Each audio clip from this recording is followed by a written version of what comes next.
ভাবুন তো, এক মুহূর্ত আপনার চোখ খুলছে, আপনি বাঁচছেন, কথা বলছেন, চলাফেরা করছেন, কিন্তু আপনি পৃথিবীতে জন্মাননি।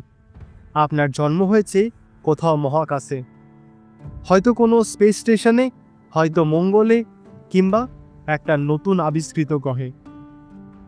পৃথিবী যেখানে শুধুই একটা পৃথিবীর বাইরের জায়গা। তাহলে আমাদের জীবন কেমন হতো? আমরা কি আদৌ বাঁচতাম? আজকের এই ভিডিওতে আমরা কল্পনা করব যদি আমাদের জন্ম হতো মহাকাশে, পৃথিবীতে না। স্টে টিউন, কারণ শেষের দিকটা আপনার মাথা ঘুরিয়ে দেবে। চ্যাপ্টার 1, জন্ম, কিন্তু কোথায়? চলুন ধরি, আপনি জন্ম নিচ্ছেন পৃথিবীতে নয়, একটা মহাকাশ স্টেশনে। সেখানে নেই নীল আকাশ, নেই মুক্ত বাতাস, নেই মধ্যাকর্ষণ। একজন শিশুর জন্মের জন্য কি মধ্যাকর্ষণ প্রয়োজন? হ্যাঁ, কারণ গ্র্যাভিটি ছাড়া দেহের রক্ত চলাচল, হাড়ের গঠন, পেশির বিকাশ সবই ভেঙে পড়ে। বিজ্ঞানীরা বলেছেন, মহাকাশে জন্মালে শিশুর হাড় এতটাই দুর্বল হবে যে সে হয়তো কোনো দিন পৃথিবীর মাটিতে হেঁটে চলতে পারবে না। তাহলে কি মহাকাশে জন্ম নেওয়া মানুষদের জন্য পৃথিবীতে হবে একটা নিষিদ্ধ জায়গা? চ্যাপ্টার 2, মা কি মহাকাশের সন্তান জন্ম দিতে পারবেন? ধরা যাক একজন গর্ভবতী নারী আছেন একটা মহাকাশযানে। তিনি কি নিরাপদে সন্তান জন্ম দিতে পারবেন? নাসা ও অন্যান্য স্পেস এজেন্সি এখনও এই প্রশ্নের উত্তর খুঁজছেন। এখনও কোনো মানুষ মহাকাশে বাচ্চা জন্ম দেয়নি। একটা আনএক্সপেক্টেড ফ্যাক্ট, মহাকাশে শরীরের ফ্লুইডস ওপরে উঠে যায়, মানে মার শরীরের অস্বাভাবিক চাপ তৈরি হতে পারে, এমনকি গর্ভেও বাচ্চার বিকাশ হতে পারে অস্বাভাবিকভাবে। তাহলে কি মহাকাশে জন্ম নেওয়া শিশুর শরীর হবে মানুষের চেয়ে ভিন্ন আকৃতির? চ্যাপ্টার 3, মহাকাশে বেড়ে ওঠা মানুষের চেহারা কেমন হবে? মহাকাশে জন্ম, সেখানে বড় হওয়া, মানুষ কি আগের মতোই থাকবে? না, কারণ গ্র্যাভিটির অভাব আমাদের শরীরের রূপকেই পাল্টে দেবে। হাড় হবে বেশি পাতলা, পেশি দুর্বল, মুখ কিছুটা ফোলা, চোখে হবে অতিরিক্ত চাপ, উচ্চতা হতে পারে অনেক বেশি।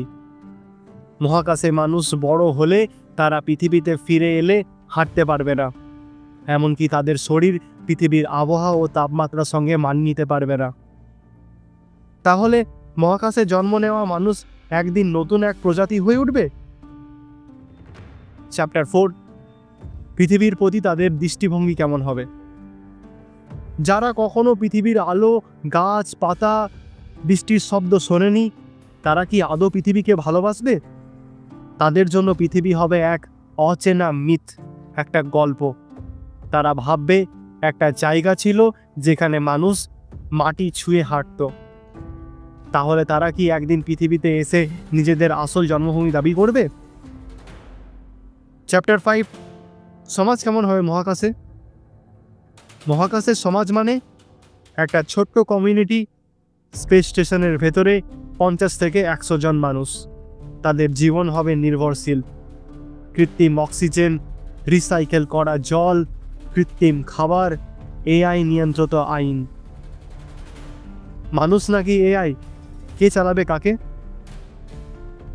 মহাকাশে জন্ম নেওয়া মানুষ কি আদৌ মানবিক থাকবে, নাকি তারা হবে শৃঙ্খলাবদ্ধ, নিয়ন্ত্রিত এবং কৃত্রিম পরিবেশের দাস?